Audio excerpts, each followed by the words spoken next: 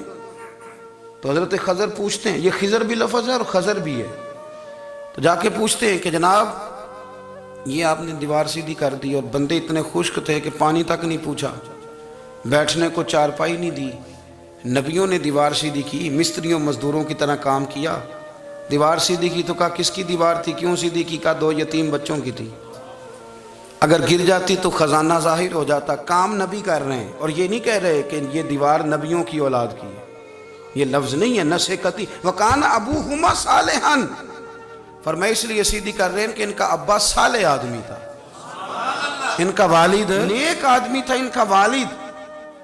لوگ اتنی تیزی کے ساتھ ہٹے ہیں اصل سے، اور بڑی تیزی سے بحث ہونے لگی ہے، اور میرا دور تو بحث کا دور ہے۔ اس بیچارے کو بالکل رفع ابجد کا نہیں پتہ، بحث اس سے بھی کرا لو جتنی مرضی کرا لو، لمبی چوڑی بحثیں لوگ کرتے ہیں، اور اللہ تعالیٰ معاف فرمائے نکلتا اس میں سے کچھ بھی نہیں۔ حضور سے نسبت رکھنے والی ہر شے کا ادب کرے۔